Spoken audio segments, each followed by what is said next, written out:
പുറപ്പാട് പുസ്തകം 33-19 വാക്യത്തിൽ മോശയോട് ദൈവം പറയുകയാണ്, എനിക്ക് കൃപ തോന്നണം എന്നുള്ളവനോട് എനിക്ക് കൃപ തോന്നും എന്ന് പറയുന്നു. അവിടെ കൃപ തോന്നുക എന്നുള്ളതിന് ഉപയോഗിച്ചിരിക്കുന്ന പദം ഹനാൻ എന്നാണ്.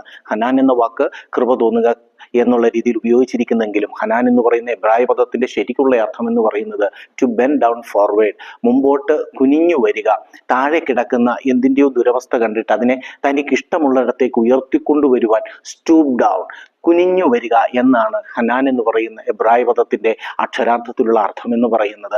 അതായത് ദൈവം നമ്മോട് കൃപ കാണിക്കുമ്പോൾ താഴെ തകർന്നു കിടക്കുന്ന നമ്മെ ദൈവം ആഗ്രഹിക്കുന്ന പൊസിഷനിലേക്ക് ഉയർത്തിക്കൊണ്ടു വരിക എന്നുള്ളതാണ് ആ കൃപയുടെ യഥാർത്ഥത്തിലുള്ള അർത്ഥം എന്ന് പറയുന്നത്.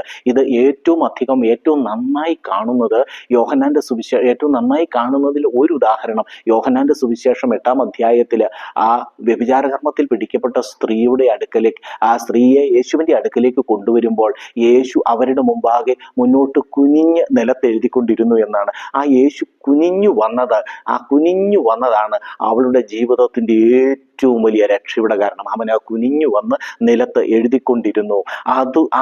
അത് നിമിത്തം മൂത്തവൻ തൊട്ട് ഇളയവൻ വരെ മനസാക്ഷി ഹേതുവായി ഓടിപ്പോയി. ആകയാൽ ഒരു കാര്യം ഞാൻ ഇന്ന് നിങ്ങളോട് പറയാൻ ആഗ്രഹിക്കുന്നു. ദൈവത്തിന്റെ കൃപ, ഹനാൻ എന്ന് പറയുന്നത് തകർന്നു കിടക്കുന്ന ജീവിതങ്ങളെ പണിയുവാൻ അവൻ മുകളിലിരുന്ന് കൽപ്പിക്കുന്നതല്ല, മുകളിൽ നിന്ന് താഴേക്ക് കുനിഞ്ഞു വളഞ്ഞു വന്ന് താഴെ കിടക്കുന്ന ഒന്നിന്റെ ജീവിതത്തെ പണിതെടുക്കുന്നതാണ്. യേശു ആ കുനിഞ്ഞത് മുഖാന്തരം, അതോടുകൂടി അവൻ കുനിഞ്ഞ് അത് എഴുതിയത് മുഖാന്തരം അതോടെ അവളുടെ ജീവിതം ആകെ മാറി മറിഞ്ഞു.